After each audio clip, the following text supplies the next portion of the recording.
बेचो बेचो बेचो बेचो।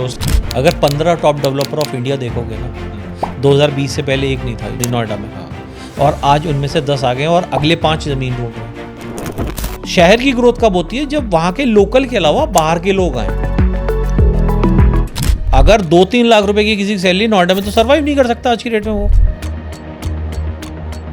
ये कौन अफोर्ड कर सकता है? ये इंडस्ट्रियलिस्ट हैं, CFOs हैं, ये CEOs हैं। तो नोएडा में जो ट्रम्प टावर आया, जो और नए नए डेवलपमेंट्स आ रहे, जो मैक्स आ रहा है, जो L&T 5500 स्क्वायर फीट का फ्लैट लेके आ रहे जो 12 करोड़ का है, ये आपको लग रहा है IT वाले लेंगे? और आप कह रहे हैं कि CFO CEOs की सैलरी जो है वो है इतनी है, और उतने लोग आ रहे हैं। जी आ रहे हैं, उतने CFO और उतने CEOs आ रहे हैं। जी आ रहे हैं। ठीक है, फिर डाटा के साथ बात करेंगे।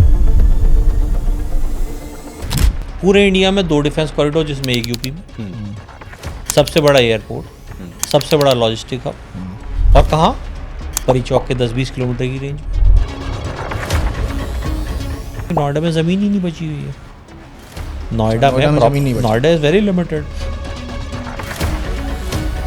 क्या जापान, कोरिया और अमेरिका को यहाँ क्या साइनिंग दिखने लगी? यमुना एक्सप्रेस अथॉरिटी है, इसमें एक्सपेक्टेड पॉपुलेशन इन 2031 जो है वो 36 लाख है। 36 लाख को अगर मैं 4 से डिवाइड कर दूं, एक घर में 4 लोग रहते हैं, लगभग 9 lakh housing unit is required, और सप्लाई आज 1 लाख की भी नहीं है। लेकिन इसी नोएडा की समस्याएं बहुत हैं। पैसा दे दिया, मकान का कब्जा मिल गया, कुछ लोगों को रजिस्ट्री नहीं हो पा रही है। अच्छा, शोभा आ रहा है, जेवियर एयरपोर्ट के सबसे पास आ रहा है, शोभा का सबसे प्रोजेक्ट पास है एयरपोर्ट के, ले लिया, विद इन 2-3 घंटे बिक गया। 2 घंटे 3 घंटे में जो बिक गया वो ट्रेडर का खेल नहीं लगता? नहीं नहीं नहीं नहीं नहीं नहीं नहीं है। नहीं नहीं। मेरे हर सवाल पे आप नहीं कह रहे हैं, कमेंट आएंगे बहुत सारे। आज एक फ्लैट 2 करोड़ का ले लिया भाई, by the grace of God, सब कुछ जो डेवलपमेंट चल रहा है, तो वो 5 साल में 4 करोड़ का हो जाएगा। ये करोड़ के जो फ्लैट बिक रहे हैं 7 करोड़ 8 करोड़ 10 करोड़ में या 15 करोड़ 20 करोड़, तो ये लेने वाला कोई मतलब रिस्क नहीं है कोई लेने में? नहीं, कोई रिस्क नहीं है। तो फिर मिडिल क्लास कहाँ जाए? मिडिल क्लास परी चौक के आसपास चला जाए, यमुना एक्सप्रेसवे पे ले ले, सेक्टर 22A में ले ले, 22D में ले ले, 34 ग्रुप हाउसिंग के प्लॉट्स आर कमिंग।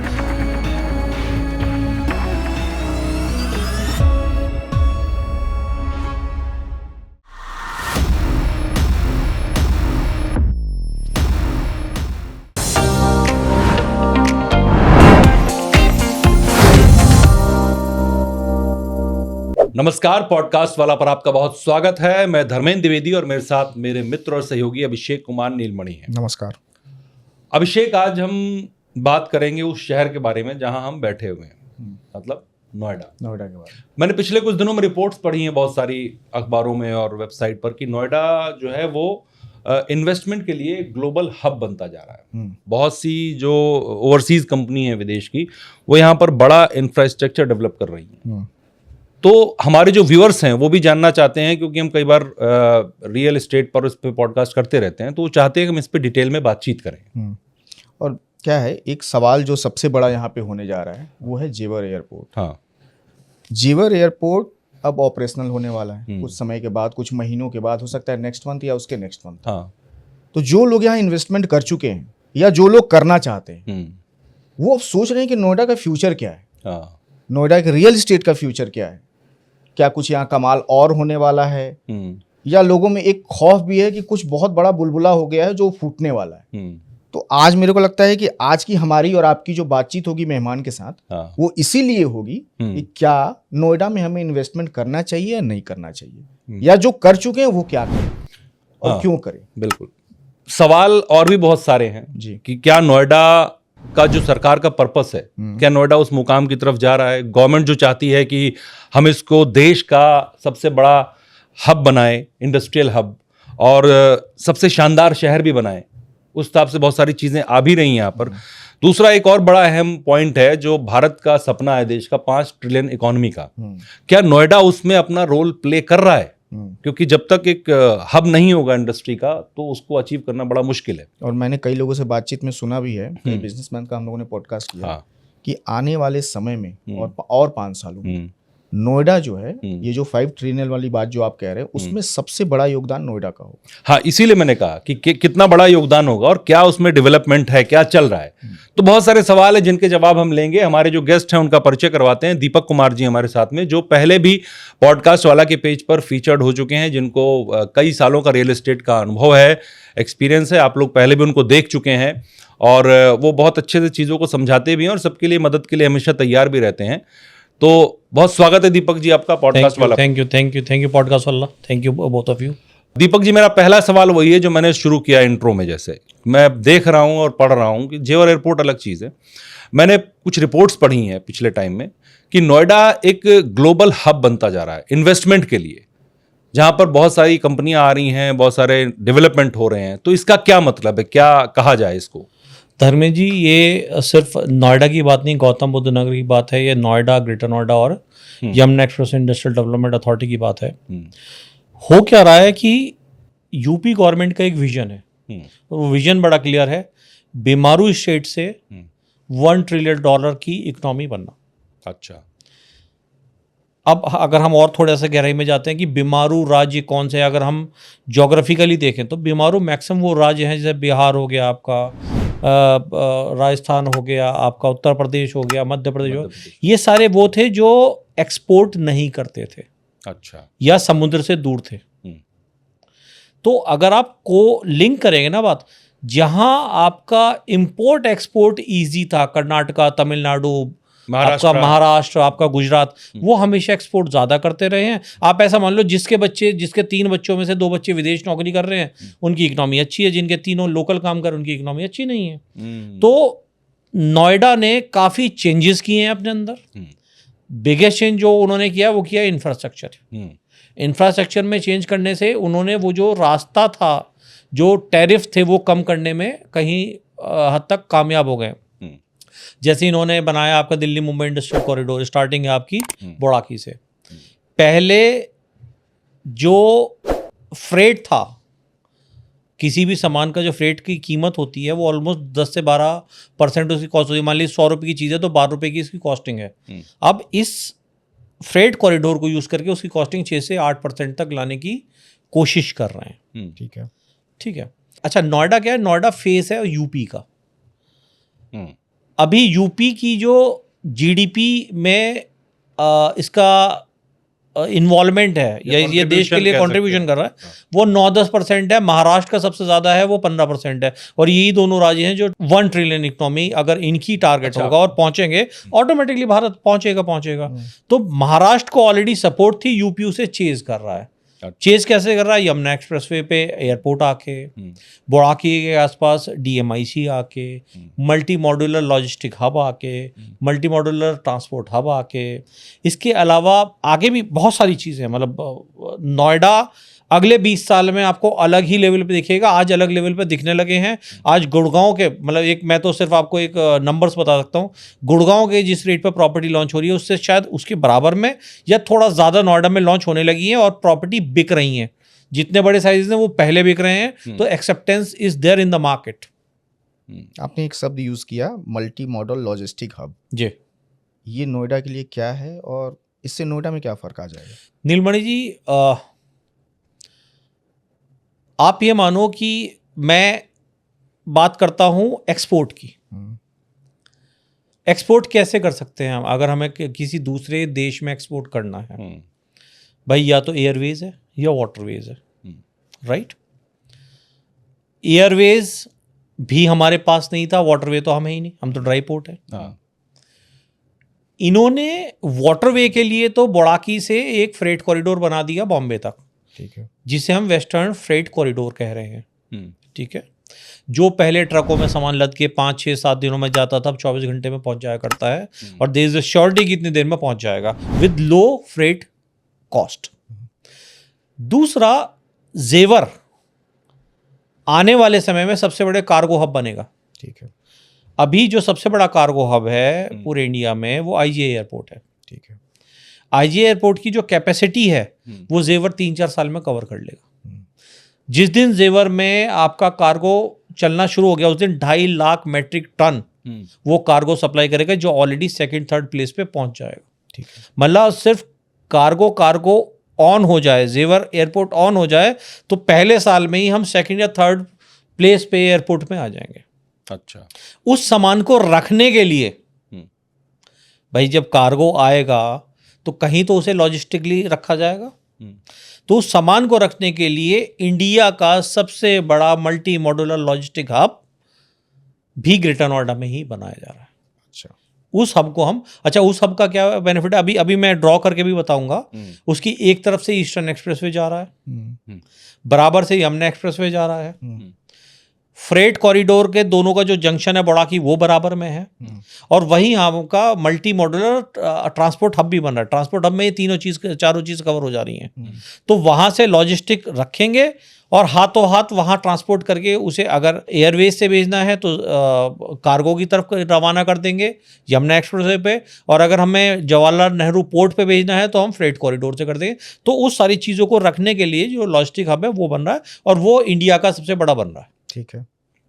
मतलब आपने अभी नोएडा की बात की, धर्मेंद्र जी, नोएडा में जैसे दुबई है ना, दुबई में सबसे बड़ी चीज़ होती है, अच्छा, सबसे बड़ा मॉल, सबसे ऊंची बिल्डिंग, जो भी वो करते हैं सबसे अलग करते हैं। नोएडा उसी की पैटर्न पे है। एयरपोर्ट आया एशिया का सबसे बड़ा, मल्टी लॉजिस्टिक जो हब है जो 827 एकड़ के आसपास है वो इंडिया में सबसे बड़ा। तो अभी तो हम एक्सपोर्ट में कहीं भी नहीं थे, अभी तो वी हैव जस्ट स्टार्टेड। इससे आम आदमी को कनेक्ट करेंगे जो नोएडा में रहता है। इसमें जब मैं अभी आगे आपको मैप बना के दिखाऊंगा तो टेंटेटिवली इन 3-4 डेवलपमेंट की वजह से 2 lakh jobs will be created, 2 lakh jobs will be created और high end jobs will be created. तो 2 लाख जॉब्स का मतलब 2 लाख परिवार का आना, 2 लाख का परिवार का आना मतलब 8 लाख की आबादी आनी, तो पूरा शहर बच जाएगा। आप मुझे ड्रॉ करके समझाइएगा, लेकिन उससे पहले समझाइए कि कार्गो आईजीआई में था इससे पहले? हाँ, आईजीआई में है। कितने टाइम से है? कार्गो शुरू से ही है। तब भी अंदाजन कितने साल हो गए होंगे? ऑलमोस्ट 15 साल हो गए हैं। उससे ज़्यादा भी हो सकता है। नहीं, 15 साल से हो गए हैं। और ये गुरुग्राम जो गुड़गांव इलाका, ये कब बसा? ये बसा 1978 में। तो उससे उस पर फर्क आया? यहाँ दिल्ली में तो कुछ बनता ही नहीं है, सारा तो गुड़गांव में बना था। तो गुड़गांव में फर्क कार्गो से आया या गुड़गांव में फर्क आईटी से? गुड़गांव में फर्क आया एयरपोर्ट से। अच्छा, अगर एयरपोर्ट नहीं आ गए ना तो कार्गो चलेगा ना आईटी आएगी। नहीं तो एयरपोर्ट आ गया, एयरपोर्ट आ गया तो जितनी भी फॉर्च्यून 500 कंपनीज थी जिन्हें इंडिया का मार्केट कैप्चर करना था, जिन्हें ITCS फैसिलिटीज़ के लिए सस्ती लेबर चाहिए थी, लेबर तो गलत बात है, सस्ते माइंड चाहिए थे, उन्हें इंडिया आना पड़ा। Language problem was not there. China में भी क्योंकि पॉपुलेशन है वहाँ भी कोई टैलेंट की कमी नहीं है, बट लैंग्वेज प्रॉब्लम की वजह से इंडिया उनका फोकस था। इंडिया है तो वहाँ साइबर हब बना दिया DLF ने, साइबर, तो वहाँ हमेशा, नीलमणि जी आपने बड़ा अच्छा पॉइंट बताया, अब तक शहर 2 ही चीज़ों पे चल रहा था, जो प्रोडक्शन हो रहा था कार्गो हो गया, और जो IT हो रही थी उसकी वजह से। नोएडा में दोनों चीज़ अब हो रही हैं, गुड़गांव में हो चुकी बहुत पहले, और मेरा सवाल भी इसीलिए था, मैं आपसे सवाल इसलिए पूछ रहा हूँ कि मेरा जो अपना डाटा है, मैं डाटा भी आपके सामने रखूंगा कि कार्गो की वजह से गुड़गांव नहीं बसा, IT की वजह से बसा।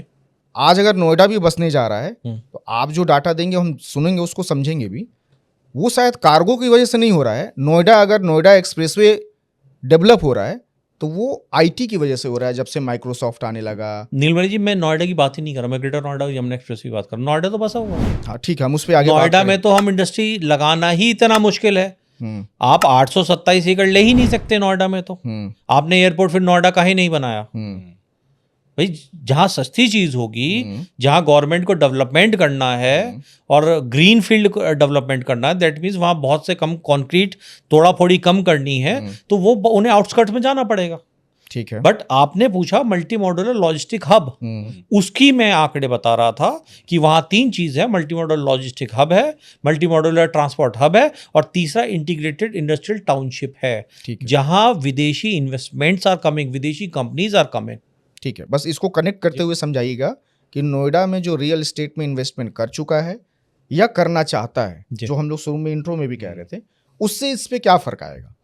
उससे आप ये मानिए कि अब तक जो नोएडा में प्रॉपर्टीज़ में बूम क्यों नहीं आया था, मतलब 2009 से 2013 तक इट वाज ओके मार्केट, 13 से stagnancy was there till 2021-22।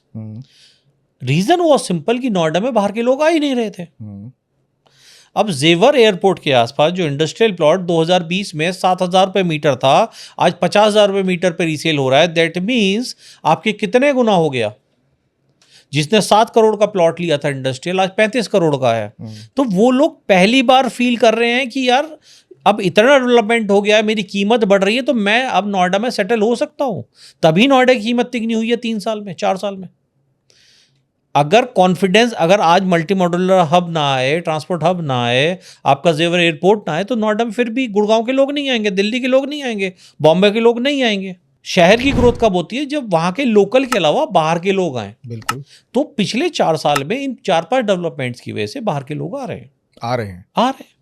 Delhi के पास थोड़ा रहना और प्रॉपर्टी लेना महंगा है, और दिल्ली से दूर थोड़ा सस्ता है। जैसे न्यू नोएडा की बात करेंगे अभी हम, जो दादरी नोएडा गाजियाबाद इन्वेस्टमेंट रीजन है, वहाँ भी प्रॉपर्टी जब लॉन्च होगी तो सस्ती लॉन्च होगी। बट वो दिल्ली वाले नहीं जाएंगे, दिल्ली वाले धीरे धीरे धीरे धीरे शिफ्ट होंगे नोएडा की तरफ, पहले 94 की तरफ, फिर 105 की तरफ, फिर 144 की तरफ। तो धीरे धीरे वही लोग नोएडा में आएंगे तो प्रॉपर्टी बढ़ेगी। या नंबर ऑफ बायर्स प्रॉपर्टी के बढ़ रहे हैं और फाइनेंशियली साउंड बायर्स बढ़ रहे हैं, इसलिए नोएडा वालों को बेनिफिट हो रहा है। तो ये साउंड बायर्स आप बता रहे हैं कि ग्रेटर नोएडा में बढ़ रहे हैं, यमुना में भी बढ़ रहे हैं? नोएडा में बढ़ रहे हैं क्योंकि इंडस्ट्रियलिस्ट आर देयर। आप दिल्ली में हो, आपका एक इंडस्ट्रियल प्लॉट है जो 7 करोड़ का आज 35 करोड़ का हो गया। नहीं सर, मेरा सवाल ये नहीं है। मेरा सवाल है कि वो नोएडा में बढ़ रहे हैं कि ग्रेटर नोएडा में? अभी वो लोग नोएडा में ही रह रहे हैं। तो आपका ये मानना है कि नोएडा में वो इसलिए बढ़ रहे हैं क्योंकि ग्रेटर नोएडा में और यमुना एक्सप्रेसवे पे डेवलपमेंट हो रहा है? जी। आपका ये मानना नहीं है कि आईटी सेक्टर अगर नोएडा में आ रहा है तो उससे बढ़ रहा है? नहीं, आईटी सेक्टर्स, आपको क्या लगता है आईटी सेक्टर्स की एवरेज सैलरी कितनी होती है? अगर 2-3 लाख रुपए की किसी की सैलरी नोएडा में, तो सर्वाइव नहीं कर सकता आज की डेट में वो। आईटी सेक्टर में सैलरी बहुत अच्छी होती है। कौन कह रहा है भाई साहब? ट्रंप अगर एक बार बोलता है नौकरी बचानी भारी पड़ रही है। मैं चार ऐसे लोगों से मिल चुका हूं जिनके पैकेज 60, 70, 80, 90 लाख रुपए थे। पिछले 1 हफ्ते में चारों को कंपनी से बाहर कर दिया है। और मैंने शर्मा शर्मी पूछा कि आपने रिजाइन कर दिया ना? एक ने तो ब्लैंडली बोला नहीं दीपक जी, निकाल दिया। तो अभी ये जो एआई आ रहा है, ये बड़ा इम्पैक्ट कर रहा है आईटी जॉब्स को। तो आप ये गलतफहमी में मत रहिए, आईटी वाला अफोर्ड नहीं कर सकते। ये कौन अफोर्ड कर सकते हैं? ये इंडस्ट्रियलिस्ट हैं, ये सीएफओज हैं, ये सीईओज हैं। अच्छा, आप किस नोएडा में किस लग्जरी की बात कर रहे हैं? किस लग्जरी की? हाँ, किस आप जो नोएडा की प्रॉपर्टी, सबके रेट थोड़ा ना बढ़े।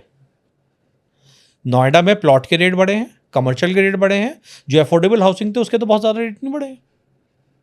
हाँ, वो तो हम भी लग्जरी के बढ़े, अफोर्डेबल के तो बिल्कुल, अफोर्डेबल तो बनाना भी बंद हो गया है। अफोर्डेबल कोई खरीदता ही नहीं है। तो नोएडा में जो ट्रम्प टावर आया, जो और नए नए डेवलपमेंट्स आ रहे हैं, जो मैक्स आ रहा है, जो एल&टी 5500 स्क्वायर फीट का फ्लैट लेके आ रहे हैं जो 12 करोड़ का है। अभी मैं आगे सेक्टर 151 की बात करूंगा, जहां मिनिमम अभी काउंटी ग्रुप ने प्रोजेक्ट लॉन्च करा है 4100-4200 स्क्वायर फीट इंटू, आप ये मानो 9 करोड़ के फ्लैट से लॉन्च हो रहे हैं। तो ये आपको लग रहा है आईटी वाले लेंगे? आईटी वाले नहीं लेंगे। आईटी वाले हाई एंड लेंगे भाई। 80% आईटी वाले नहीं ले पाएंगे। 9 करोड़ का प्रॉपर्टी का नीलमणि जी, आप ये मानो 80% 70% लोन लेंगे, 6-6.5 करोड़ का लोन उसे मिलेगा जिसकी इन हैंड सैलरी लगभग 16-17 लाख रुपए आ रही है, आराम से होगी, और टैक्सेस कट के 20। दैट मीन्स हम बात करें 2.5-3 करोड़ का। आप कितने आईटी वालों को जानते हैं 2.5-3 करोड़ का पैकेज? इसीलिए मैं कह रहा हूँ। और आप कह रहे हैं कि सीएफओ और सीईओज की सैलरी जो है वो है इतनी है, और उतने लोग आ रहे हैं। जी आ रहे हैं, उतने सीएफओ और उतने सीईओज आ रहे हैं। जी आ रहे हैं। चलिए ठीक है, फिर डाटा के साथ बात करेंगे। ठीक जी। एक और है, ये तो हब की बात हो गई। एक अभी सरकार ने अप्रूव किया है डिफेंस कॉरिडोर। जी। सिर्फ इंडिया में 2 जगह बन रहे हैं। वो धर्मेंद्र जी है क्या? देखिए मैं आपको बताता हूँ, ये सारी पॉलिसी है। यूपी गवर्नमेंट ने अपने आप को पानी से कनेक्ट कर लिया, जवाहरलाल पोर्ट से। यमुना एक्सप्रेसवे पे एयरपोर्ट बना लिया, एयरवेज से कनेक्ट कर लिया। अब ये है नोएडा जो है या गौतम बुद्ध नगर है, ये टच है दिल्ली से, हरियाणा से, इन सब से। लेकिन यूपी तो अभी बहुत सारा है जो अनटच था।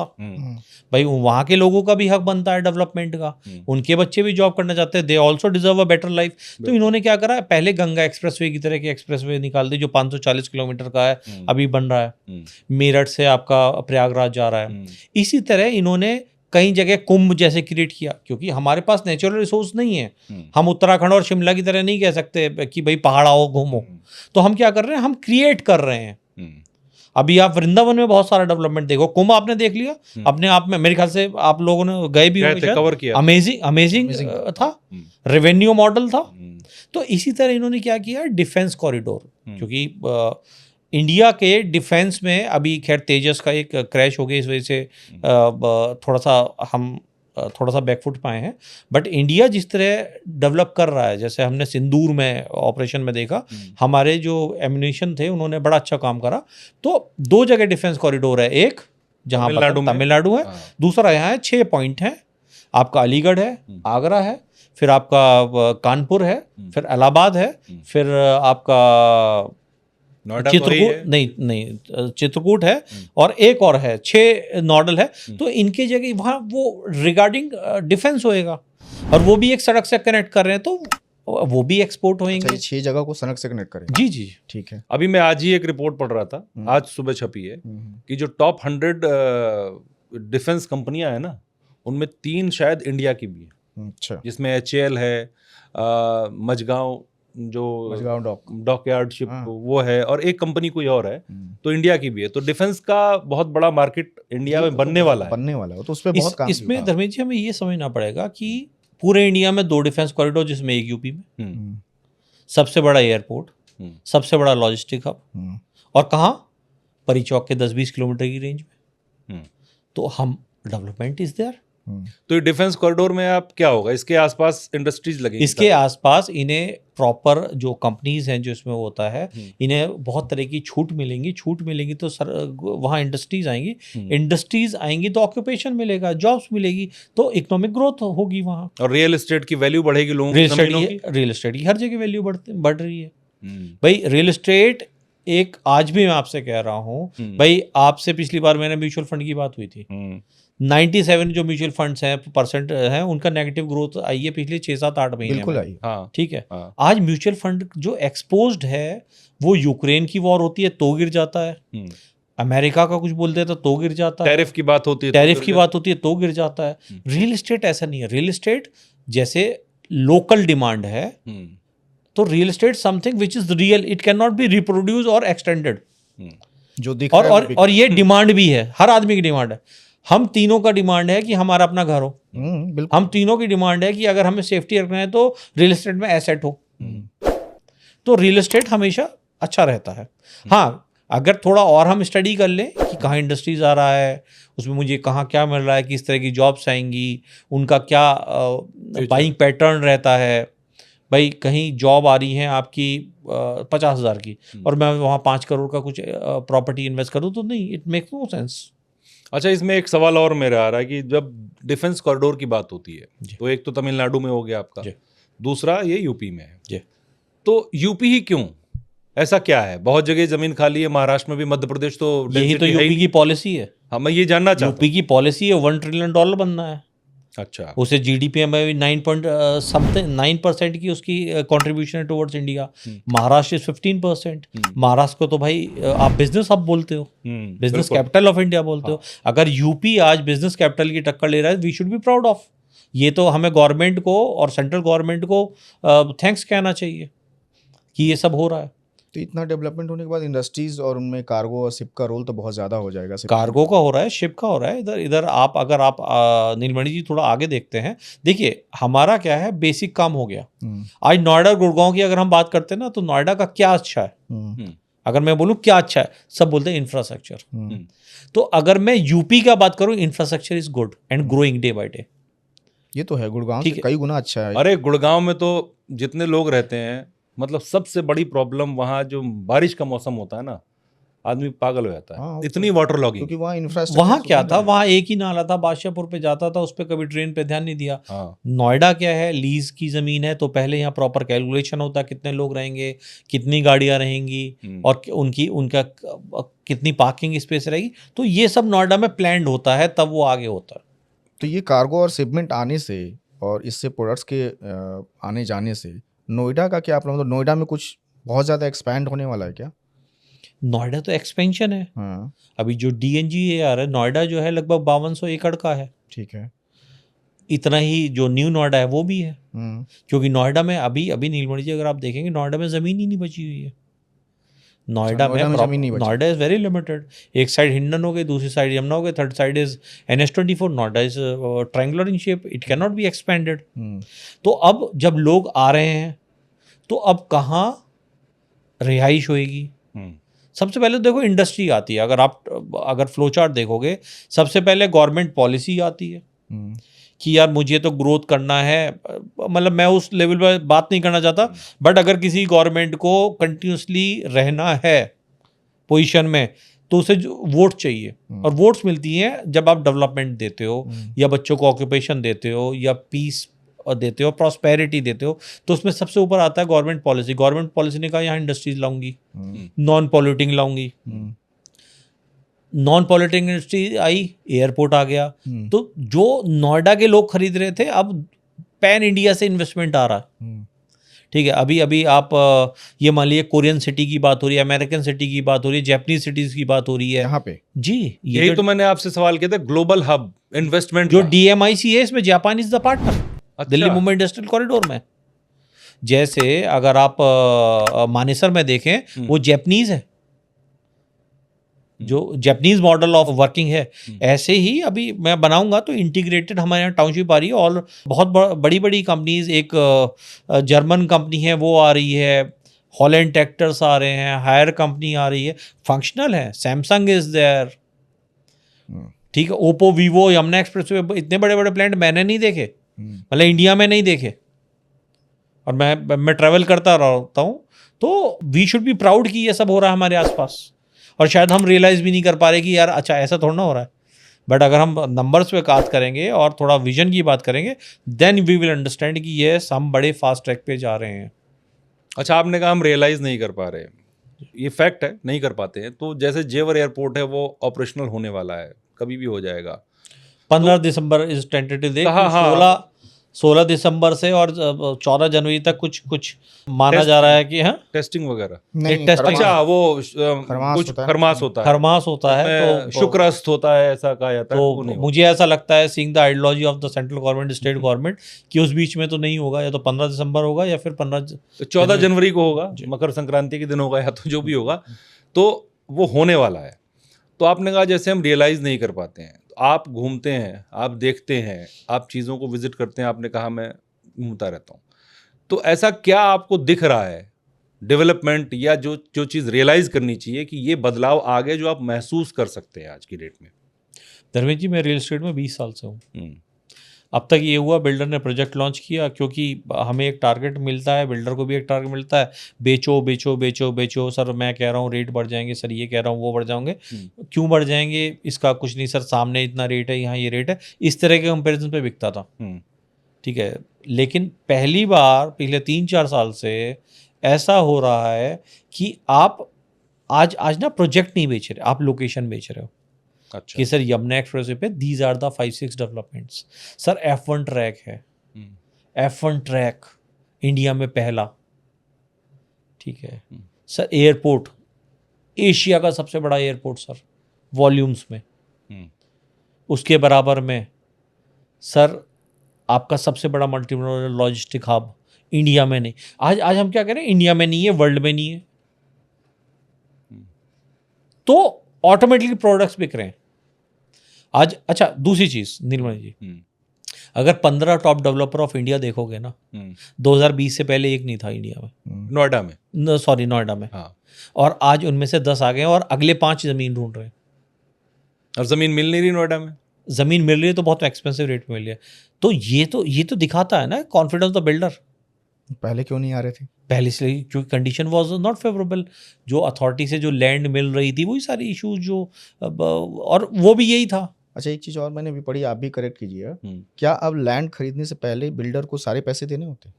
90 दिन के अंदर अंदर फुल पेमेंट रजिस्ट्री, यही तो है। पहले क्या होता था? पहले ये होता था कि अगर 100 करोड़ की लैंड है, 10 करोड़ रुपए दे दिए, 90 करोड़ अगले 7 साल में देने हैं।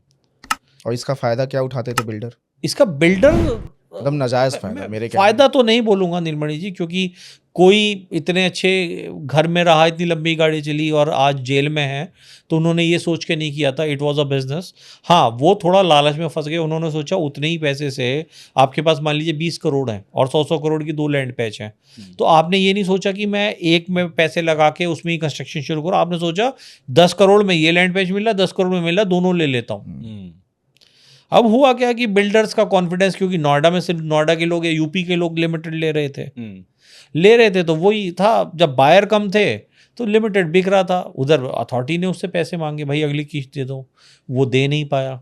फिर आप जैसे पत्रकार महाराजों ने थोड़ा सा पूछ लिया PIL के कि किसने पैसे दिए, किसी ने, तो अथॉरिटी को बताना पड़ा कि भाई इस बिल्डर ने पैसे नहीं दिए।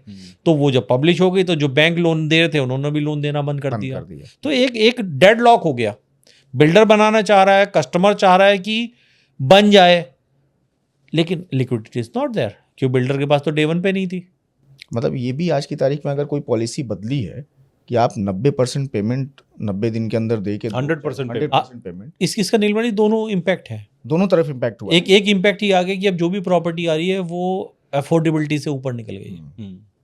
और ये भी अब क्लियर हो गया कि आपको मकान बनाना ही बनाना है, आपको मिलेगा ही मिलेगा, क्योंकि 70% पैसा अब क्या है, एक एस्क्रो अकाउंट खुलता है। जैसे आपने एक प्रोजेक्ट में कोई अपना बुकिंग लिया, कमर्शियल दुकान लिया या रेजिडेंशियल फ्लैट लिया, विला लिया, कुछ भी, तो उस पर्टिकुलर प्रोजेक्ट का एक एस्क्रो अकाउंट होगा जिसमें से सिर्फ 70% 30% पैसा बिल्डर निकाल सकता है, 70% ही और she will be using for that project only.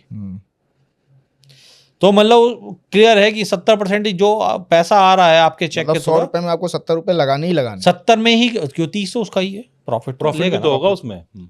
ठीक है, तो जब, इसलिए आप देख रहे हैं सारे प्रोजेक्ट टाइमली चल रहे हैं, बिफोर टाइमली चल रहे हैं, बट हो क्या गया, रेट बढ़ गए।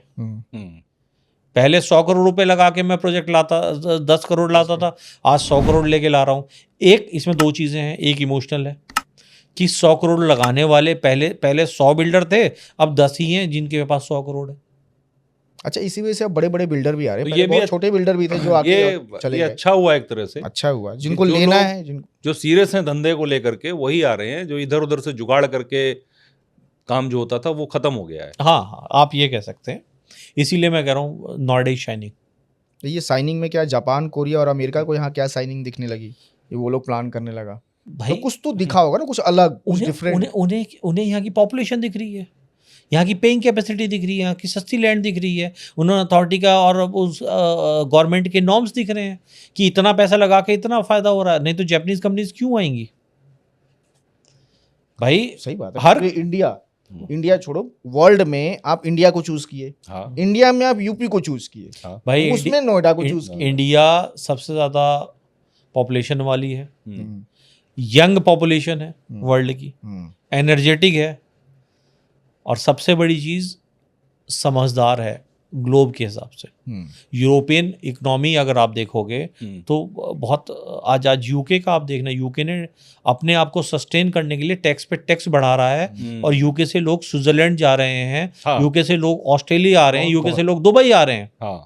अमेरिका में ट्रंप जी ने वोट लेने के लिए जो वादा किया था कि मैं लोकल लोगों को जॉब दूंगा, टेस्ला के मालिक ने कल कहा है कि अगर आप H1B वीजा रोकते हो तो प्रॉब्लम अमेरिकन को ही है।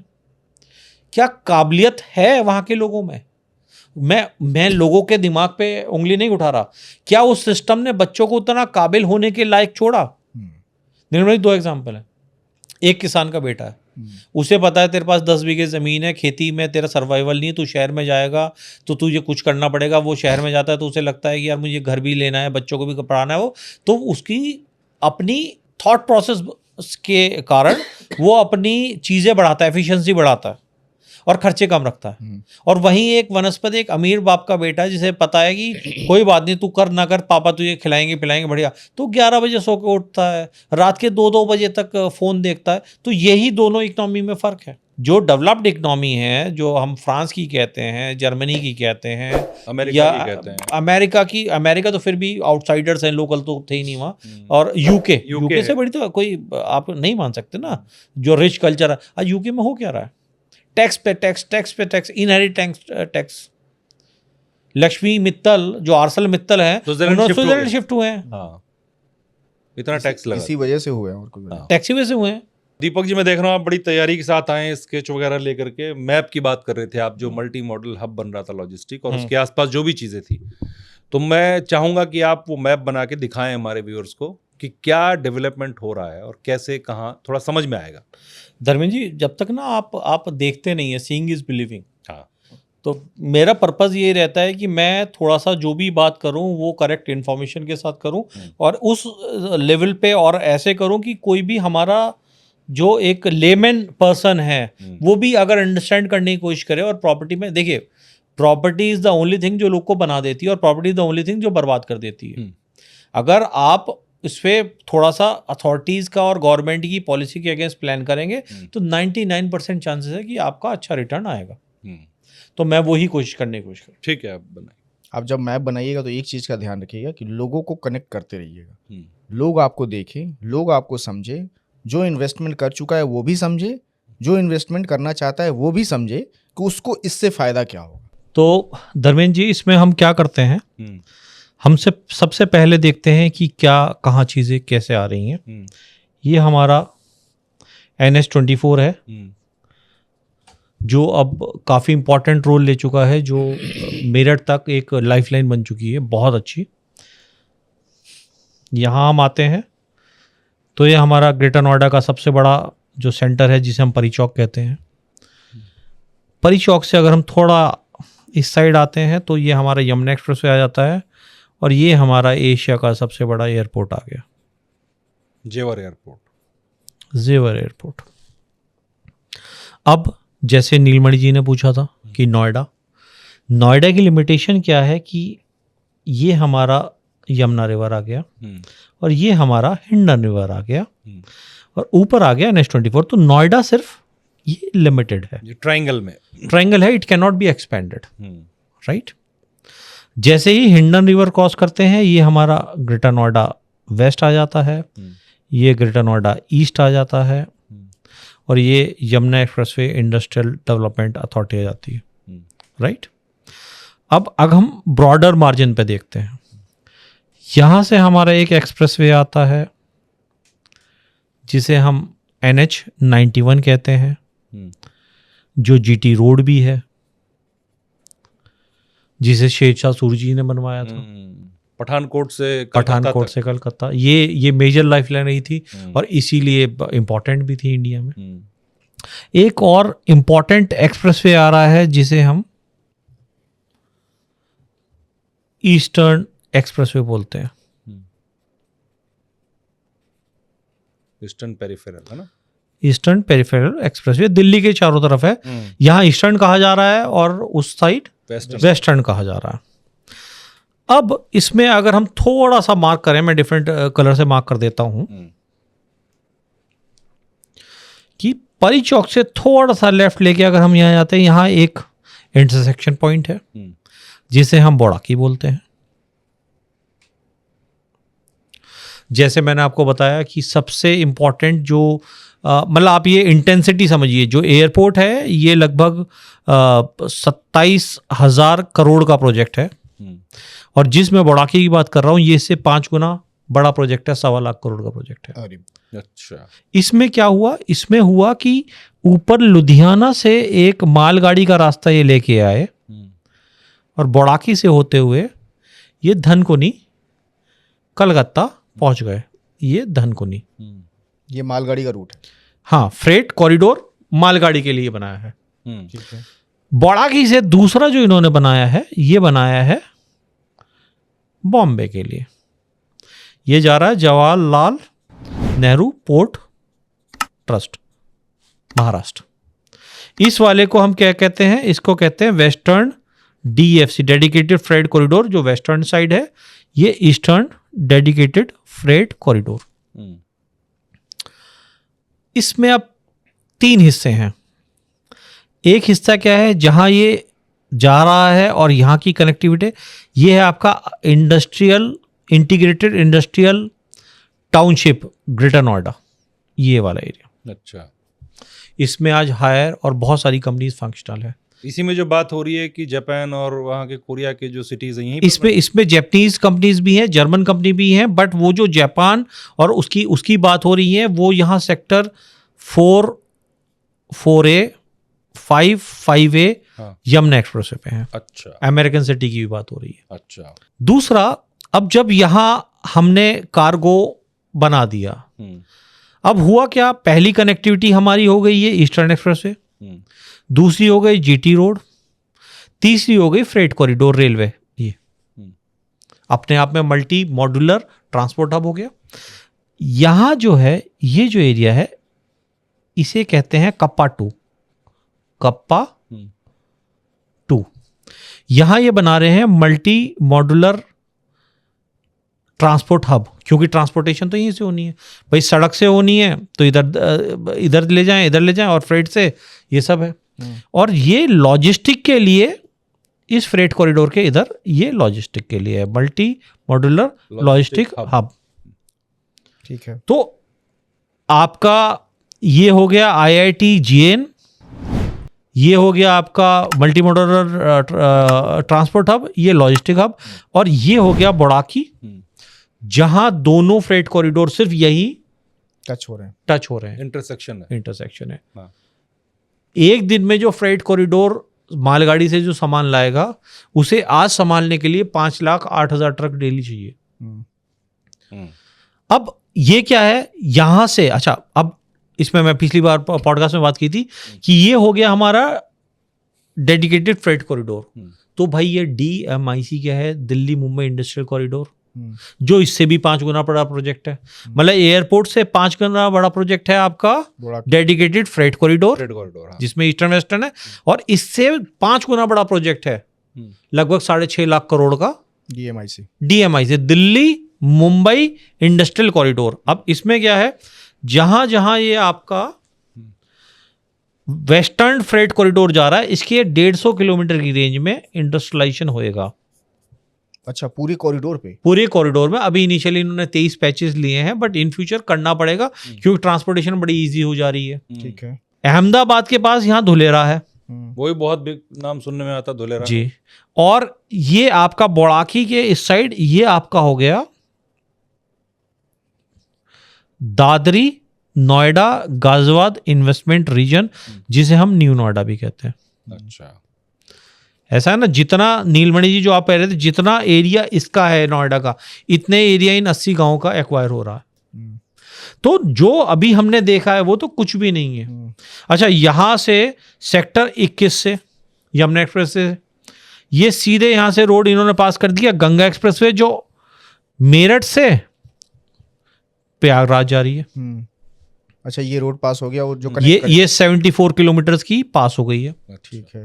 तो अब मेरठ के पास 83 एकड़ में इंडस्ट्रियलाइजेशन इज ऑल्सो दे, जहां भी लॉजिस्टिक हब वहां भी बन रहा है। हर शहर में जहां इंडस्ट्रियलाइजेशन होएगा वहां लॉजिस्टिक भी बनेगा, ट्रांसपोर्टेशन भी बनेगा। लेकिन सबसे बड़ा जो इंडिया का है वो ये है, ठीक है, मल्टी मॉडल लॉजिस्टिक हब, जो सबसे बड़ा कार्गो फुल कैपेसिटी में हो जाएगा कमिंग टाइम में। जिस दिन शुरू हो जाएगा उस दिन ये सेकंड नंबर पे है, और जिस दिन 10 साल बाद ये फुल कैपेसिटी में आ जाएगा तो ये IGA से भी आगे निकल जाएगा। ठीक है। तो इसलिए मैं कह रहा हूं कि अभी तो नोएडा जो सिर्फ डेवलप हुआ, वो आप जो कह रहे हो कि दिल्ली के वाले आ गए, ले लो, सस्ता हुआ है, बट अब इतना कुछ डेवलप हो रहा है जो इंडिया में पहली बार हो रहा है, और वो भी वर्ल्ड क्लास हो रहा है।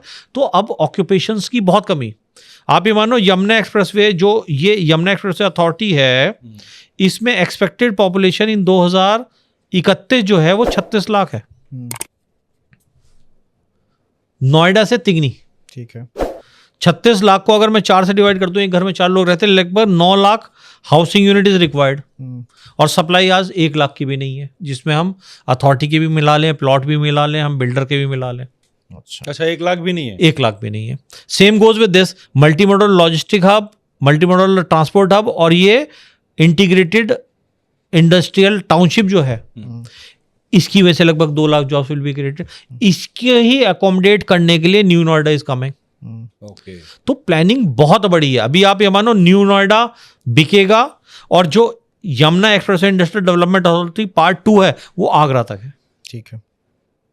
तो अभी मतलब डायलॉग है, पिक्चर अभी बहुत बड़ी बाकी है, पिक्चर अभी बाकी है, बहुत बाकी है, बहुत बड़ी पिक्चर बाकी है अभी। अच्छा, इस पूरे प्रोजेक्ट में जो भी आपने समझाया, इसमें आम आदमी का रोल क्या है? आम आदमी क्या सोच के इन्वेस्टमेंट करे, क्या देख के नीलमणि जी, इसमें ना थोड़ा सा आप मुझे डिफाइन करिए, आम आदमी आप किसे मानते हैं? जिसके पास 40 लाख, 50 लाख, 60 लाख, इवन 80 लाख और 1 करोड़ तक के बजट में इन्वेस्टमेंट करने की हिम्मत हो।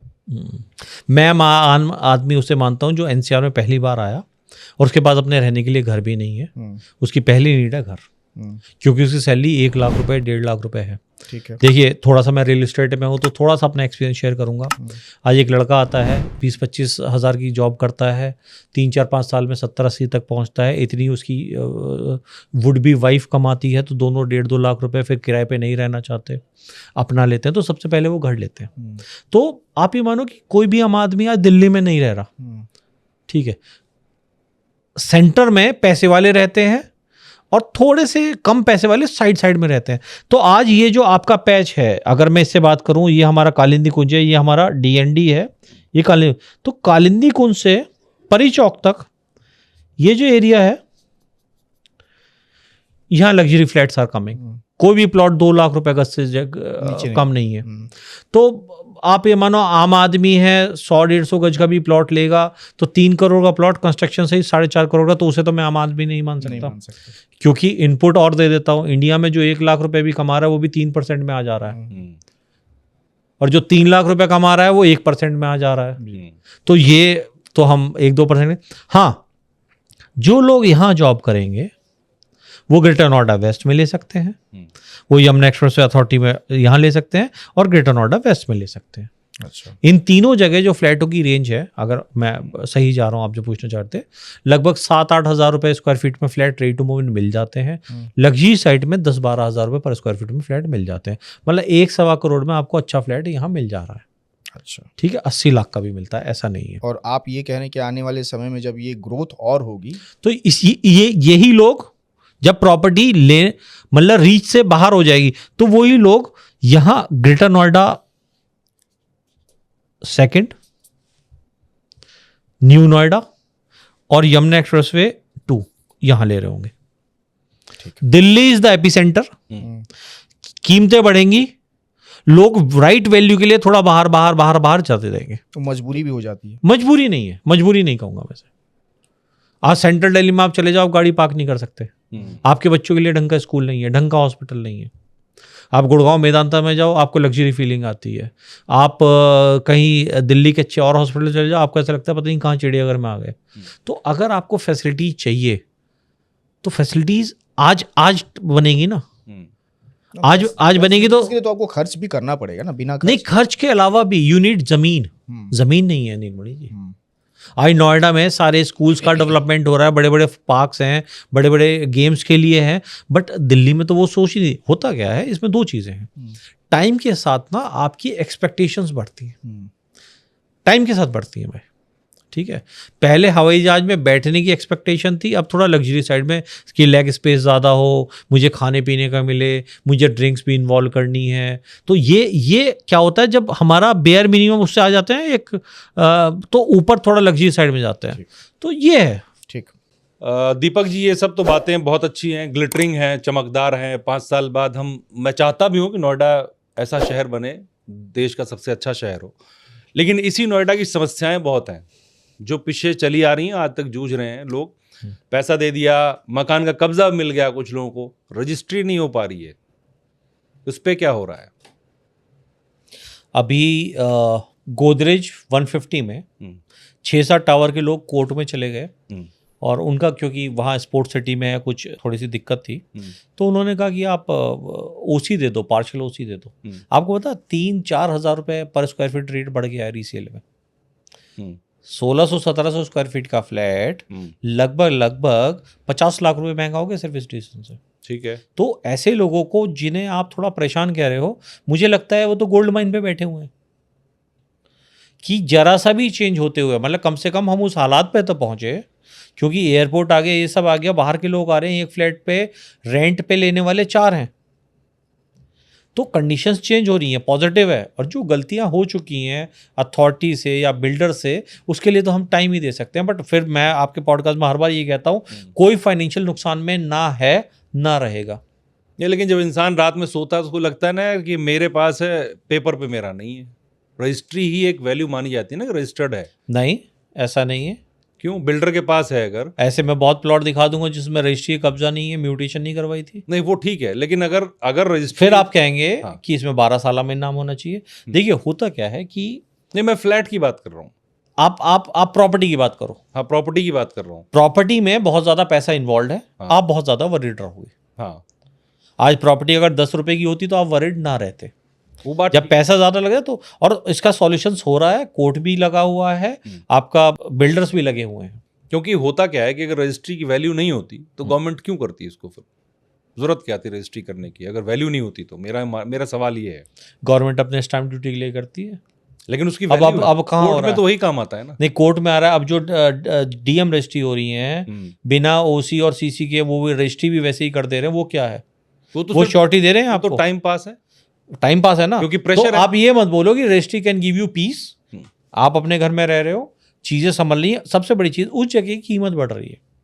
You are not into financial losses. देखो इमोशनल लॉस हो चुका है, जो हो चुका वो हो चुका है, ठीक है। अब दोबारा ना हो और आगे हमारे परिवार के लिए बेहतर हो, उसके बारे में हम बात करें, क्योंकि ये तो होता रहता है। तो क्या आप ये कह रहे हैं कि रजिस्ट्री नहीं होगी उनकी? नहीं, रजिस्ट्री होगी, सब होगा। अब हो रहा है। आज भी जेपी के अभी जल जो है, जयप्रकाश एजुकेशन लिमिटेड, उसकी 6 तारीख को डेट है। 10,000 फैमिलीज के वेट कर रहे हैं। बट अगर अब से 4 साल पहले वो बेचते थे, 50 लाख का फ्लैट किसी ने 2012-13 में लिया, 50 लाख का, तो 4 साल पहले तक वो कोई कहता था 25 में ले लो, कोई 20 में ले लो। लोग बाय बैक कर रहे, इन्वेस्टर्स वर देयर। आज वो ठोक के दुगने रेट का हो गया है। अभी कुछ नहीं हुआ, तब भी दुगने रेट का हो गया है। तो एक चीज़ है कि यार कम से कम I am not into financial losses. मतलब इनिशिएटिव ली जा रही है कि कुछ इनिशिएटिव्स हैं, सबके इनिशिएटिव्स हैं, और आपने बहुत सारी चीज़ें होती हुई देखी होंगी। अच्छा, पॉजिटिव चीज़ क्या, देखिए मैं बार बार thanks to all these developments कह रहा हूँ कि बिल्डरों का रुझान है। मैक्स आया है, M3M आया, L&T आया, एक्सपीरियन का दूसरा प्रोजेक्ट सेक्टर 150 में आ रहा है, काउंटी अपने नए प्रोजेक्ट ला रहा है। तो ये बिल्डर आ रहे हैं, शोभा आ रहा है। तो जब ये बिल्डर आ रहे हैं तो लोगों को एक सेंस ऑफ सिक्योरिटी मिल रही है कि जो मैंने लिया था वो गलत नहीं लिया था, लोकेशन तो अच्छी थी। हाँ, कुछ गवर्नमेंट पॉलिसीज़ के, कुछ अथॉरिटी की पॉलिसीज़ की वजह से हमने ये सफ़र किया। अच्छा, हम इमोशनल लॉस पे बात कर रहे थे। जी। एक इमोशनल लॉस पे हम फिर से बात कर लेते हैं। मैं कई ऐसे लोगों से मिला हूँ जो अपना पूरा पैसा दे चुके, और बिल्डर जो है वो NCLT में चला गया। अब बेचारे को फ्लैट तो मिली नहीं, वो धक्के खा रहा है। उसके लिए क्या आपको लगता है कि क्या सॉल्यूशन आ सकते हैं या आने वाले हैं? और क्या नोएडा फिर बीट कर पाएगा ऐसे कंडीशंस में? हाँ। कर लेगा? आज नीलमणि जी बड़ा अच्छा एक कॉन्सेप्ट निकाला है बिल्डरों ने, जॉइंट वेंचर या डेवलपमेंट मॉडल। आज हो क्या रहा है कि जब बिडिंग होती है, मान लीजिए एक ग्रुप हाउसिंग की बिडिंग है, अथॉरिटी ने बुलाया, आपको बुलाया, शोभा डेवलपर को बुलाया, L&T को बुलाया, तो आप तो उनके सामने कहीं भी स्टैंड नहीं करते। पैसा बराबर दे सकते हो, यही कर सकते हो ना मैक्सिमम। बिल्कुल। बट उनकी ब्रांड को अथॉरिटी चाह रही है कि यार नोएडा में ये ब्रांड भी आया है। जैसे नोएडा अथॉरिटी अभी DLF को चाहती है कि वो DLF एंटर कर जाए रेजिडेंशियल में। तो अगर थोड़ा ऊपर नीचे भी करना पड़ेगा और DLF को ला सकें तो DLF को लाया जाएगा, क्योंकि DLF जब ऐड होता है तो आपका एक जैम ऐड होता है किसी भी शहर के लिए, वो उस लेवल पे पहुंच गए हैं।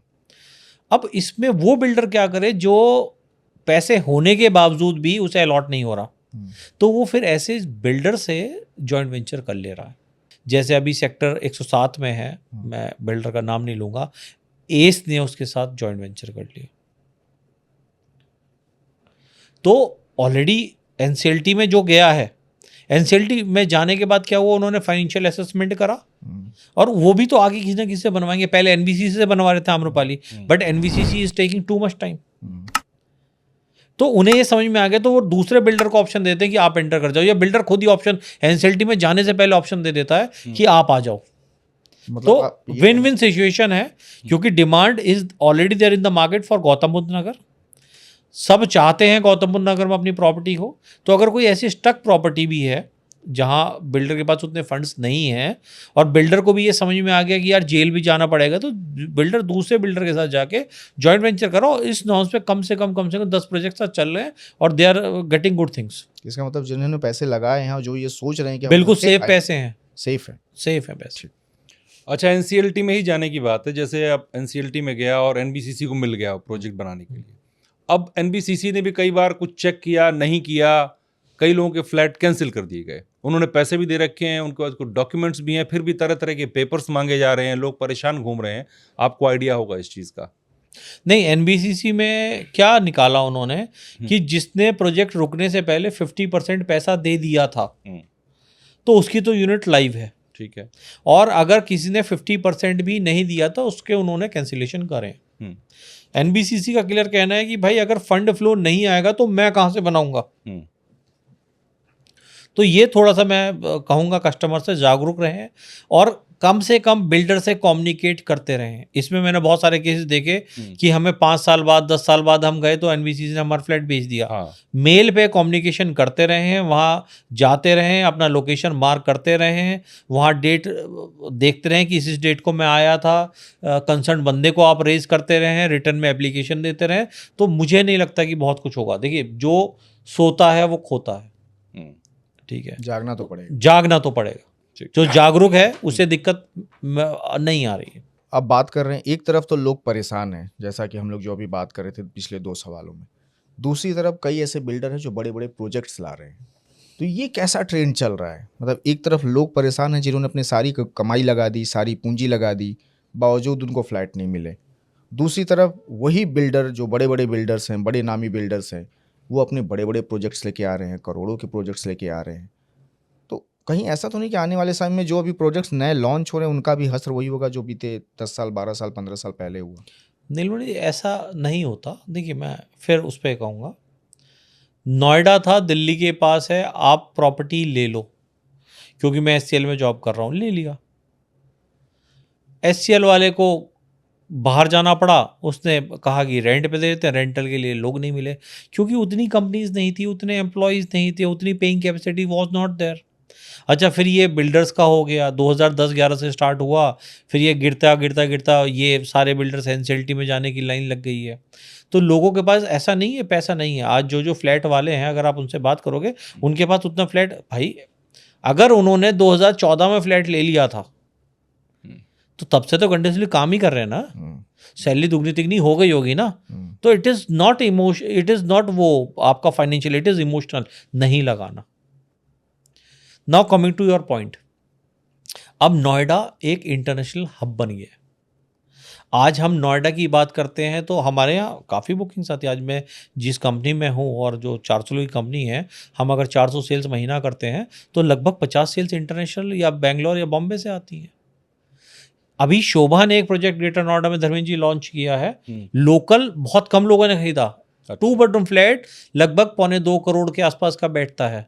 लेकिन anybody who is residing Dubai या बैंगलोर या बॉम्बे, जिन्होंने शोभा सुना, अच्छा बॉम्बे, अच्छा शोभा आ रहा है, जेवियर एयरपोर्ट के सबसे पास आ रहा है, शोभा का सबसे प्रोजेक्ट पास है एयरपोर्ट के, ले लिया, विद इन 2-3 घंटे बिक गया। तो अगर इतने बड़े ब्रांड आ रहे हैं तो सबसे पहली चीज़ उनकी अलग टीम्स है, उन्होंने यहाँ अपॉर्चुनिटी देखी। तो we should be thankful to God कि कम से कम नोएडा में अपॉर्चुनिटी देखी, बिल्डर्स आर कमिंग। वो जो आप 2 घंटे 3 घंटे में जो बिक गया, वो ट्रेडर का खेल नहीं लगता आपको? नहीं, ट्रेडर का खेल अब उतना नहीं रहा। आप ये मानो ना कि मेरे हर सवाल पे आप नहीं कह रहे हैं, कमेंट आएंगे बहुत सारे। नहीं, कोई कमेंट नहीं आएगा भाई। ट्रेडर का और एंड यूजर का आपको कभी फर्क देखना हो तो आप देखिएगा, जब छोटी यूनिट बिकती है वो ट्रेडर पिक करता है, जो बड़ी यूनिट मिलती है वो एंड यूजर पिक करता है। यमुना एक्सप्रेसवे पे अभी छोटी यूनिट का जो रीसेल रेट है वो 1 लाख रुपए मीटर है, बड़ी यूनिट का 60,000 रुपए मीटर है। तो वहां अभी ट्रेडिंग होगी। जिस दिन 1,000 रुपए मीटर का, जो 1,000 मीटर का प्लॉट महंगा बिकने लगे, उस दिन एक्चुअल बारिश है। आज नोएडा में आप कहीं भी देख लीजिए, जितना बड़ा प्लॉट है उसके उतने ज़्यादा रेट हैं। जो शोभा का बिका वो एंड यूज़र है या ट्रेडर है? एंड यूज़र है, बट वो उन्होंने पहले गैप देखा कि दुबई में शोभा ने कितना पैसा कमवा के दिया। भाई आप ट्रेडर क्या मानते हो? ट्रेडर क्या है कि मैं 1-1.5 साल में ट्रेड आउट कर जाऊंगा। इन्वेस्टर्स या एंड यूजर्स हैं वो they want to make a property, वो कहते हैं कि मेरा पैसा सेव हो जाएगा। भाई आज property buying is the best way to accumulate money and to enhance money. आज एक फ्लैट 2 करोड़ का ले लिया भाई, by the grace of God सब कुछ जो डेवलपमेंट चल रहा है तो वो 5 साल में 4 करोड़ का हो जाएगा। 2 करोड़ का आपने जो लोन, 2 करोड़ का अगर आपने अपार्टमेंट, मैं आपसे ही अभी बात करता हूँ, अगर आपने 2 करोड़ का शोभा लिया तो भाई आप उसमें ये मान लीजिए आपने 1,40 का लोन ले लिया, ठीक, 1,40 के लोन पे आप किस्त दे रहे हो 1,10,000 रुपये, ठीक है। तो आपने, अच्छा ये सारी किस्त तब दोगे जब पैसा डिस्बर्स हो जाएगा, अभी तो किस्तों में दोगे। तो अब से 5 साल बाद सिनेरियो क्या बनता है कि जो 2 करोड़ का फ्लैट लिया वो शायद 4 करोड़ का हो गया होगा और आपके जेब से जा रहा होगा 1,40,000 रुपये की इंस्टॉलमेंट, रेंट आ रहा होगा 60,000 रुपये महीना 4 साल बाद, और you will be getting the tax benefit as well. तो आपको लग रहा हो यार सिर्फ 30-40,000 रुपये तो जेब से जा रहे हैं, लेकिन प्रॉपर्टी बन गई 4 करोड़ की। तो प्रॉपर्टी लेना is the best way to accumulate money, इकट्ठा करना और पैसे बढ़ाना। और ट्रेडर और आप एंड यूजर में कभी भी देखना, आज नोएडा में जो भी बिल्डर आ रहा है, जो बड़ा साइज ला रहा है, वो पहले बिक जा रहा है। तो इसलिए ये दिखता है कि acceptance is there in the market. आदमी अपने हिसाब से देख रहा है कि मैं रहूंगा, मेरे बच्चों को ये रूम दूंगा, ये व्यू आएगा। ये सबसे बड़ा साइन होता है। हम लग्जरी की बात कर रहे थे कि बहुत सारे जो बड़े बिल्डर्स आ रहे हैं, इसमें एक सेक्टर का जिक्र आजकल बहुत आ रहा है, सेक्टर 151, 151, यस। वहां पर सुना है कि बहुत बड़े बड़े लग्जरी प्रोजेक्ट्स आ रहे हैं जिनकी कीमत करोड़ों में है। तो ऐसा क्या है उस सेक्टर? 151 एक बड़ा इंटरेस्टिंग सेक्टर है नोएडा में। मैं कहूँगा कि one of the best sectors में से होगा। क्यों, क्या ऐसा क्या? अभी बता देता हूँ। 158, 157 सामने माइक्रोसॉफ्ट, मतलब वहाँ उसके आसपास 158 में एक आपका रिपब्लिक भारत मीडिया करके न्यूज़ चैनल है, वहाँ से अगर 151 का डिस्टेंस आप निकालोगे लगभग 3.5 किलोमीटर है। अच्छा, वो 3.5 किलोमीटर लेफ्ट राइट सारा ही इंडस्ट्रियल नॉन पॉल्यूटिंग IT है। वहीं TCS का 75 एकड़ का प्रोजेक्ट है जो मेरे ख्याल से इंडिया में सबसे बड़ा होगा, जो लगभग 35,000 जॉब्स क्रिएट करेगा। सामने माइक्रोसॉफ्ट से एडवर्ब है। तो IT की वो कंपनीज, मीडिया हाउस मैंने आपको नाम बता दिया, प्लस XYZ 50 चीज़ें हो रही हैं।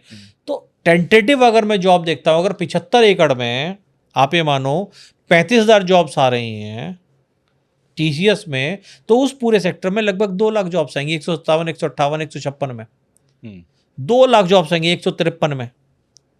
तो भाई वो 2 लाख, अच्छा वो 2 लाख कौन सी होंगी? वो हाईली पेड होंगी। मतलब हाईली पेड, मतलब मैं सैलरी को हमेशा 2-3 लाख रुपए महीना आती है तो उसे हाईली पेड नहीं कहता हूँ, मानता हूँ, ठीक है। तो एक अपॉर्चुनिटी बन रही है उन कंपनीज के मालिकों के लिए, क्योंकि नोएडा में अगर वो लेना चाहते हैं, this the last line patch. दूसरा, Noida greater Noida expressway is one connectivity. इसके बिल्कुल 200-300 मीटर दूर यमुना के पुश्ते पे एलिवेटेड रोड बन रही है, जो अभी 150 तक जाएगी कालिंदी कुंज से, और इन फ्यूचर ये जेवर एयरपोर्ट तक प्लान्ड है। ठीक है। तो इसे मैं उल्टे तरफ से भी बोल सकता हूं कि जेवर एयरपोर्ट से जब मैं एंट्री करूंगा तो this will be the first sector 151 Noida में। 151 नोएडा में। भाई ऐसा है ना, डेवलपमेंट से शुरू होता है। अब तक दिल्ली इधर से शुरू, दिल्ली इधर है तो इधर से शुरू हुई थी। आज दिल्ली को मैं परी चौक के पास रख ले जाऊं तो उधर से एक से, बिल्कुल। तो जहां बड़ा डेवलपमेंट हो रहा है उस साइड से शहर शुरू होता है। तो आज किसी भी इंडस्ट्रियलिस्ट की, अभी नीलमणि जी का जो क्वेश्चन आया था, आज जो ये 10-10 करोड़ 5-5 करोड़ के फ्लैट खरीद रहे हैं, नॉर्मल नोएडा का लोग नहीं खरीद रहे, गुड़गांव के नहीं खरीद रहे, ये सारे दिल्ली के इंडस्ट्रियलिस्ट हैं जिनकी 100-100, 200-200, 300-300 करोड़ की कोठियाँ हैं, बट वहाँ तक जाने का रास्ता नहीं है, वहाँ पार्किंग नहीं है, वहाँ सिक्योरिटी इश्यूज़ हैं। बच्चे कहते हैं पापा मैं स्विमिंग पूल में जाना चाहता। आज नोएडा में नीलमणि जी एक एक बच्चे को पता है स्विमिंग पूल क्या होता है, सबका एक्सेस है सोसाइटी में, बराबर वाली सोसाइटी में। दिल्ली वालों पे एक्सेस नहीं है। दिल्ली वालों पे, उनको तो बेचारे को जगह ही नहीं। वो अब बेचारे नहीं है, वो पैसे वाले, आपको पैसे वाले बेचारे इस मामले में तो ऐसे ही पैसे वाले बेचारे जिनके पास पैसा आ गया है, वो सुविधा के लिए बड़े प्रॉपर्टीज है भाई। पर वो लिमिटेड लोग हैं ना, मैं बार बार आपसे कह रहा हूँ, बहुत लिमिटेड। तो मैं भी नीलमणि जी लिमिटेड ही कह रहा हूँ। फ्लैट लिमिटेड नहीं बन रहे हैं ना। अरे फ्लैट लिमिटेड है, लग्जरी फ्लैट तो लिमिटेड है। आप टोटल मिला के देखोगे आपको 5,000 यूनिट्स नहीं मिलेंगी 2500 स्क्वायर फीट से बड़ी, मैं बात कर रहा हूँ आपका यमुना एक्सप्रेस वे भी, परी चौक के आसपास भी, नोएडा ग्रेटर नोएडा एक्सप्रेस भी और ग्रेटर नोएडा एक्सटेंशन भी। 2500 से ऊपर वाली यूनिट 5000 6000 यूनिट नहीं है अवेलेबल इन द मार्केट। और अगर मैं 4500 स्क्वायर फीट का फ्लैट पूछ लूँ, नाम नहीं बता सकते लोग जो आज एग्जिस्ट करते हैं। तो इतने बड़े बड़े होर्डिंग्स जो लग रहे हैं, ये सिर्फ कितने फ्लैट्स बना रहे हैं फिर? ये 200 300। अच्छा, अभी जो काउंटी 151 में आ रहा है, मिनिमम साइज 4100 स्क्वायर फीट है, मैक्सिमम 6500 स्क्वायर फीट है। मुझे नहीं लगता वो 230 फ्लैट से ऊपर लेके आ पाएगा। उसके बराबर में एक्सपीरियन है, वो 450 फ्लैट लेके आ रहा है। एक्सपीरियन सिंगापुर बेस्ड कंपनी है। मतलब बेसिकली क्रीम लोगों के लिए। अभी इसके बराबर में ये 6 प्लॉट है सेक्टर 151 में। अब मैं आपके माध्यम से कहने की कोशिश करूंगा कि अगर किसी को लेआउट कंपैरिजन करना है या एक अच्छी यूनिट अलॉट करवानी, तो मेरी कंपनी से या मेरी टीम से भी वो कर सकता है 150, क्योंकि अभी 4 बराबर में प्लॉट है और वो बिल्डर आएंगे जो नोएडा में अब तक नहीं आए। अच्छा, ठीक है, मतलब वो जो 15 हैं, जो टॉप 15 डेवलपर हैं, उनमें से जो 5 नहीं है वो उनके लिए बिडिंग कर रहे हैं। अच्छा, तो एक ऐसा सेक्टर जिसमें minimum square feet, average square feet जो है 4000 स्क्वायर फीट का फ्लैट है, आप बताइए नोएडा में है ही नहीं। आज की रेट में नीलमणि जी जेंट्री बिकती है। चलो मैं आपसे दूसरा क्वेश्चन पूछता हूँ, बड़ा अजीब सा क्वेश्चन है। यूपी बोर्ड अच्छा है या आईबी बोर्ड अच्छा है पढ़ाई के मामले में? यूपी बोर्ड अच्छा है। यूपी बोर्ड अच्छा है। हाँ, पढ़ाई आपको पता है यूपी बोर्ड में 10th 12th में इतनी मोटी मोटी 12 बुक्स होती हैं। बिल्कुल। फिर भी हम लोग प्रेफर करते हैं हमारा बच्चा आईबी बोर्ड है या सीबीएसई या आईसीएसई में। क्यों? We want exposure. क्योंकि हमने इतना बिजनेस या जॉब करने के बाद ये समझ में आ गया कि बच्चे के ज्ञान हो या प्रैक्टिकल एक्सपीरियंस हो, प्रैक्टिकल वाला आगे निकल जाता है, ज्ञान वाला थोड़ा थोड़ा पीछे रह जा रहा है। क्लास का हर टॉपर आज बहुत बढ़िया काम नहीं कर रहा है, लेकिन बैक बेंचर, अभी एक स्टडी आई थी, या मीडियोकर, मीडियोकर बैक बेंचर सबसे ज्यादा, क्योंकि वो फ्री माइंड से, उन्हें पता है कि तूने जिंदगी में कुछ नहीं करा, जो मेरा इसमें बेस्ट कर ले, वो पूरा फोकस होकर उस पर काम करता है। ये स्टडीज हैं। जितने भी कंपनीज के मालिक हैं वो मैक्सिमम बैक बेंचर्स थे। शर्म के मारे कह देते हैं मीडियोकर्स, लेकिन बैक बेंचर्स थे। ये स्टडीज हैं। एक चीज बताइए, जैसे ये करोड़ करोड़ के जो फ्लैट बिक रहे हैं, 7 करोड़ 8 करोड़ 10 करोड़ में या 15 करोड़ 20 करोड़, तो ये लेने वाला कोई मतलब रिस्क नहीं है कोई लेने में? नहीं, कोई रिस्क नहीं है। डेफर्ड पेमेंट प्लान है। आप ये मानिए, जो 10 करोड़ 12 करोड़ का फ्लैट लेने की जो सोच रहा है, वो पहली बार बायर थोड़ा ना होगा। वो कम से कम 4-5 बार प्रॉपर्टी अल्टा पल्टी कर चुका होगा। तो उसे ये समझ में आ चुका है कि मुझे बिल्डर से श्योरिटी कैसे लेनी। देखिए, RERA is 1, 100% paid up land is 2। भाई अगर आपने सारी ज़मीन, अभी अगर मैं काउंटी की बात करता हूँ, 5 एकड़ के लिए 575 करोड़ रुपए दे के रजिस्ट्री करवा चुके हैं। सॉरी, 475 करोड़ रुपए। तो 475 करोड़ जिसने लगा दिए, अब आप वो सोचो कि आपके 2 करोड़ रुपए लेके वो भाग जाएगा, तो ये तो बड़ी हंसने की बात है कि वो वेट कर रहा है कि नीलमणि जी कब उसे 2 करोड़ रुपए देंगे और वो भाग जाएगा। और सब तो देंगे नहीं, सब एक बार में फ्लैट भी नहीं बिक जाएगा कि मान लो 200 फ्लैट बना रहे हैं या 230 फ्लैट बन रहा है, तो सारे के सारे एक साथ पैसे देंगे। आप ये मानिए कि बिक जाएगा। रीज़न क्या है कि नोएडा में ऐसी बहुत पब्लिक है जिन्होंने पिछले 10-12 साल का सफ़र देखा है। अब उन्हें समझ में आ गया, तो वो they also want to upgrade in bigger sizes और विद बेटर क्वालिटी। जैसे सेक्टर 137 है, 143 है, 168 है, 128 है। ये ऐसे हैं जो पहले से ही दिल्ली के टच में हैं और एक्सप्रेसवे पे लेना चाहते थे और ले भी रहे हैं। अब उन्हें लगता है यार कि अब थोड़ा सा बेटर ले लेते हैं। मतलब कोई रिस्क नहीं है? कोई रिस्क नहीं है। अच्छा, अब थोड़ा मध्यम वर्ग की बात कर लेते हैं एक बार फिर से। ये सब तो हो गए 151, 141, 150 बड़े बड़े लोगों के लिए, 10 करोड़ 12 करोड़ 15 करोड़ 20 करोड़ वाले। एक एरिया आता है ग्रेटर नोएडा वेस्ट जो आपने दिखाया जी, जो थोड़ा सा मिडिल क्लास ज़्यादा रहता है वहाँ पर, उसका फ्यूचर क्या देखते हैं आप? वहाँ क्या प्रॉपर्टी लेनी चाहिए? क्योंकि मैं एक चीज़ वहाँ देखता हूँ, इतना जाम, इतनी भीड़, अभी तो डेंसिटी पूरी बसी भी नहीं है पॉपुलेशन, तब ये हालत, तो क्या हो? धर्मेंद्र जी, है क्या कि जो शहर की फॉर्मेशन होती है, हाँ, वो होती है गवर्नमेंट पॉलिसी, इंडस्ट्रियलाइजेशन में कंपनी आ गई, एम्प्लॉयज आ गए। वहाँ क्या है, वहाँ थोड़ा सा 2010-11 में चीज़ें चेंज हो गई। रातों रात लैंड यूज चेंज करके इंडस्ट्रियल से रेजिडेंशियल कर दिया। ओह, तो Greater Noida West is the only place जहाँ के लोग, सॉरी मतलब ये मेरा अंडरस्टैंडिंग है, सीइंग द नंबर्स, जो भी नोएडा एक्सटेंशन में रह रहा है वो या तो नोएडा में नौकरी कर रहा है या गुड़गांव कर रहा है या दिल्ली कर रहा है। नोएडा में जो एक्सप्रेसवे पे रह रहे हैं वो एक्सप्रेसवे पे जॉब कर रहे हैं, जो सेंट्रल नोएडा में 74-75 में रहते हैं वो 62-63 में जॉब करते हैं या एक्सप्रेसवे पे करते हैं। मतलब 2-4-5 किलोमीटर की रेंज में ही वो काम कर रहे हैं। बट नोएडा एक्सटेंशन में इंडस्ट्रीज आर नॉट देयर, तो उन्हें आना पड़ता है नोएडा। इसीलिए जब सुबह आते हैं तो जैम मिलता है, शाम को आते हैं तो जैम मिलता है। तो आज लोगों की क्या सोच हो गई, ठीक है यार उस फ्लैट को किराए पे दे देंगे। अच्छा, जो किराए पे लेता है वो ये कहता है यार मैं भी जॉब कर रहा हूँ, मेरी वाइफ भी जॉब कर रही है, तो 4,000 रुपये का डीजल, 5,000 रुपये का डीजल दोनों को फालतू लग रहा है, तो 25,000 रुपये में मैं नोएडा में ले लेता हूँ। तो ये एक रीज़न है कि नोएडा एक्सटेंशन में फ्लैट्स बहुत ज़्यादा हैं और कंपनीज नहीं है। तो मेरा सजेशन थोड़ा सा रहता है कि थोड़ा सा यमुना एक्सप्रेसवे की तरफ देखें या परी चौक की तरफ देखें, शायद वो, क्योंकि यहाँ मल्टी मॉडल हब और ये सब आ रहा है, तो ये एक बेटर रिटर्न्स दे सकते हैं। मतलब आप कहना चाहते हैं कि फायदे का सौदा नहीं है ग्रेटर नोएडा वेस्ट में इन्वेस्टमेंट करना?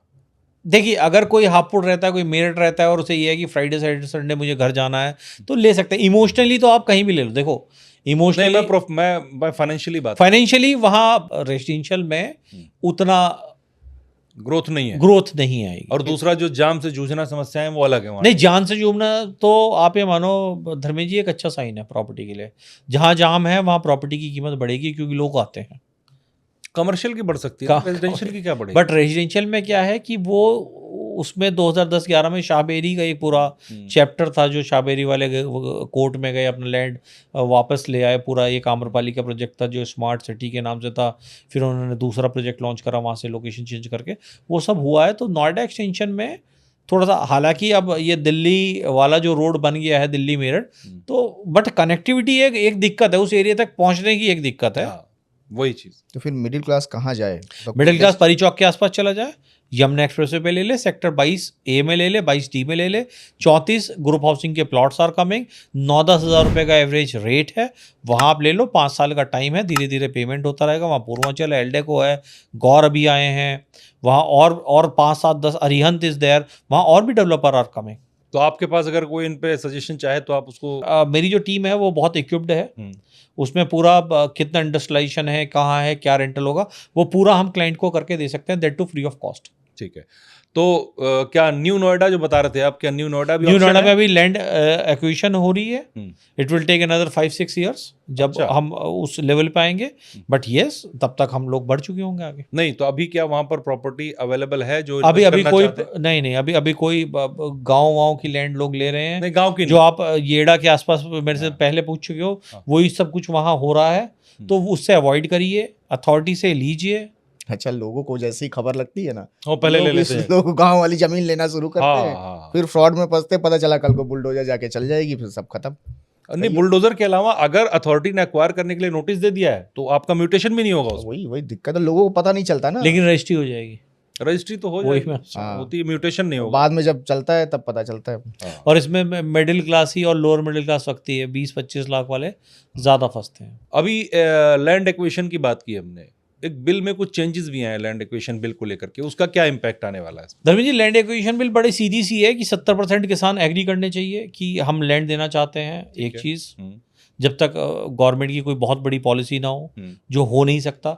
दूसरा, रेट क्या मिलेगा? अब तक तो औने पौने दाम पे लोगों से ले लिया जाता था, अब जो उस एरिया में जो मैक्सिमम रेट पर रजिस्ट्री हुई है उस रेट पे उन्हें कंपनसेशन देना पड़ेगा। तो पहले तो लैंड नहीं मिलेगी इजीली, और मिलेगी तो महंगे रेट पे मिलेगी, तो महंगा डेवलपमेंट होएगा। आप ये मानो कि अगर काउंटी ने 475 करोड़ में 151 में 5 एकड़ लैंड खरीदी है, 90 के आसपास 92 करोड़ रुपए पर एकड़, तो उसका कीमत तो आप ही दोगे।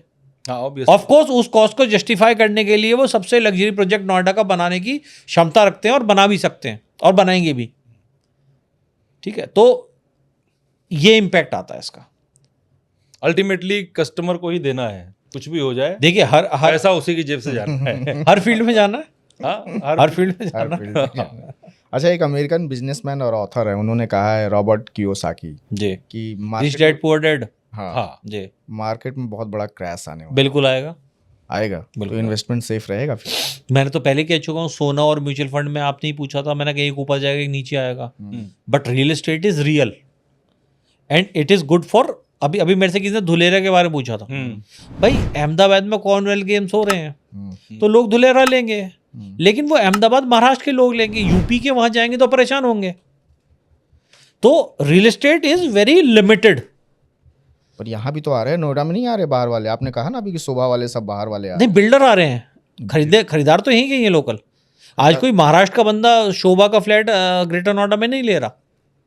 जो यूपी की रूट है, मतलब उसके मम्मी पापा बरेली में रह रहे हैं, वो सेफ्टी इश्यूज की वजह से चाहता है कि हॉस्पिटलाइजेशन की कि एनसीआर के पास है, पापा मैं जेवर रिपोर्ट आऊँ और फटाक से आपके पास आ जाऊँ, एक क्वालिटी अच्छा मेरे पे ट्रस्ट भी है। जितने आप लोग क्वेश्चन पूछ रहे हो कि ये हो गया वो हो गया, तो वो भी तो सुनता है सारी चीज़ें।